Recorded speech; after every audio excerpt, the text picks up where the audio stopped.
इनका एक समय निश्चित है महाराज। भ्रमण कर कर आ जाना।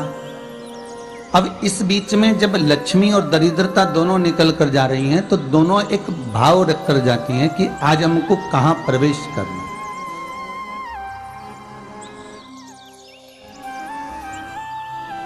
आज हमें किस जगह पर प्रवेश करना है, आज हमें कहां पहुंचना है, आज हमें किस जगह जाना है। और जिस नगर में जिस मार्ग से लक्ष्मी और दरिद्रता निकल कर जाती है, ये दोनों का जब निकलना होता है, इनको स्थान दिया गया जहां पर स्वच्छता हो, घर के दरवाजे पर रंगोली डली हुई हो, द्वार पर जल छीटा गया हो। महाराज, उस द्वार पर लक्ष्मी प्रवेश करती है तो दरिद्रता भी जाने लगती है अंदर। जब दरिद्रता अंदर जाने लगती है तो लक्ष्मी उसको रोक देती है।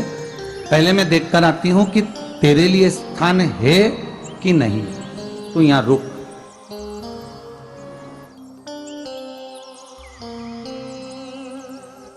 कुछ देर तक दरिद्रता बाहर खड़ी रहती है और लक्ष्मी जी की बड़ी बहन जब दरिद्रता बार बार अंदर जाने का प्रयास करती है तो लक्ष्मी जी कहती हैं, जीजी तू इतनी बड़ी होकर तुझे मालूम है तू तेरा सम्मान होना चाहिए, आदर होना चाहिए, और तू अंदर चली जाए और कोई तेरा सम्मान ना करे तो कितना बुरा लगेगा, इसलिए तू बाहर खड़ी रह। मैं अभी आई। अंदर जाती और जब लक्ष्मी जी भ्रमण कर लेती हैं, अंदर प्रवेश कर कर आती हैं और प्रवेश कर कर आती हैं तो दरिद्रता पूछती है चले अंदर। तो लक्ष्मी जी कहती हैं, तुझे मालूम नहीं है क्या जीजी कि जिस घर में मैं प्रवेश कर जाती हूं उस घर में फिर दरिद्रता नहीं जा सकती, क्योंकि ये तेरा वचन था,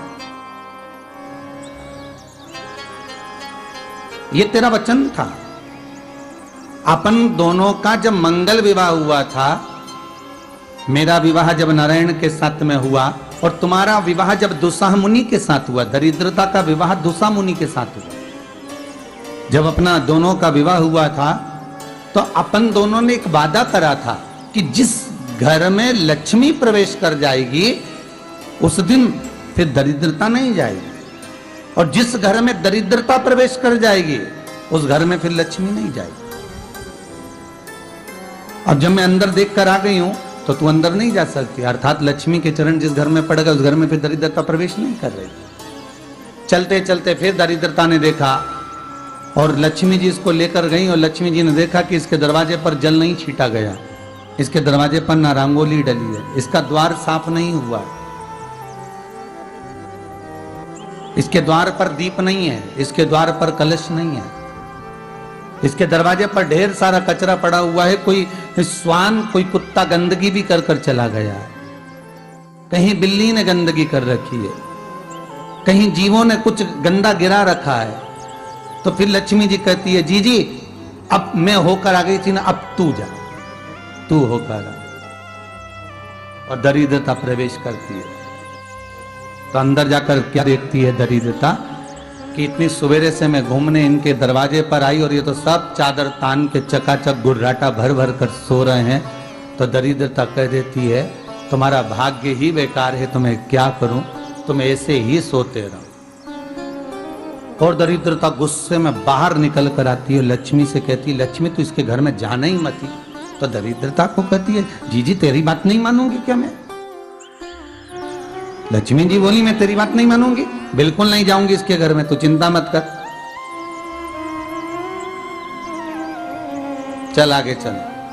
फिर आगे ये लक्ष्मी और दरिद्रता का प्रवेश।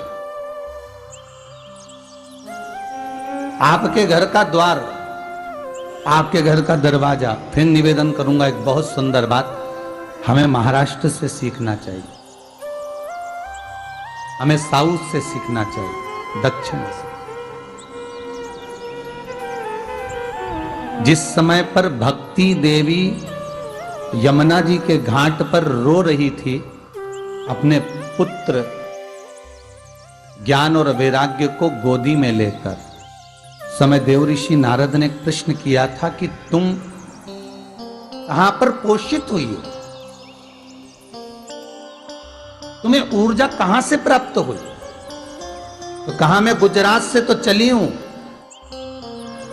और वहां से चलती चलती भक्ति देवी कहती है, मैं बहुत दुखी होकर, बूढ़ी होकर, द्रवित होकर, बड़ी दुख में वहां से चलते चलते जब मैं महाराष्ट्र में पहुंची तो मैंने वहां जाकर देखा कि वहां पर लोग हर पल हर घड़ी ब्रह्म मुहूर्त में उठकर स्मरण करते हैं, नाम जाप करते हैं और दरवाजे पर जल छीट कर रंगोली डालते हैं।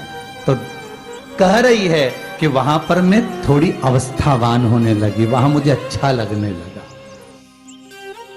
फिर जब मैं और आगे पड़ी, दक्षिण में जब पहुंची, वहां पर जाकर मैंने देखा कि सुबह से उठकर मंगलाचरण, मंगला स्तोत्र और वेदों की ध्वनि होने लगी। वहां पर मैं और आनंदित हो गई।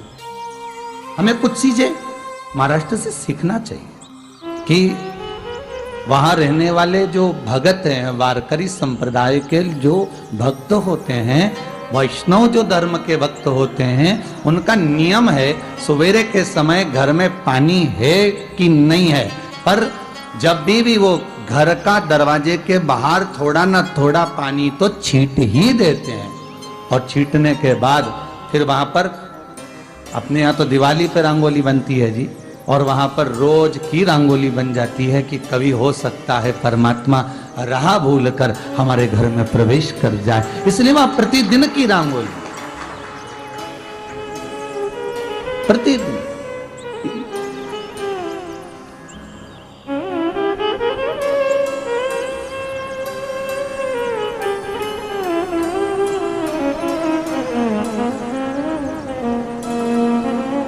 हमें सीखना चाहिए थोड़ा सा। आज के जमाने में तो बहू अपने कमरे की झाड़ू लगा ले, वो ही बहुत बड़ी बात है। हो खड़ी खड़ी बहू ये देखती रहेगी कि नौकरानी सही से झाड़ू लगा रही, वहां से लगा के लाओ, इधर से हेड के ले जाओ, वहां से कचरा सोरो, वहां से पोछा लगाओ। खड़ी रहेगी, उंगली से बताती रहेगी, पर इतना नहीं बनेगा कि सेविका से, नौकरानी से, दासी से कह दे कि तू मम्मी पापा के कमरे की लगा ले, मैं मेरे कमरे की लगा लूंगी, तू जा उधर। थोड़ा दया का भाव अगर होता तो उसके मन में भी आता कि मेरी बड़ी सेठानी तो अपनी जगह पर है, पर छोटी तो सेठानी की भी बड़ी सेठानी है जो मुझ पर करुणा करती रहती है। पर बड़ी तो कहे कि बेटा रहने दे, तू उधर ले जा, जब भाभी के कमरे में देख ले जा। उसके बच्चों का बड़ा फैलारा रहता ना, तू उधर देख ले जा, तो जरा उधर, मां उधर भेज रही है।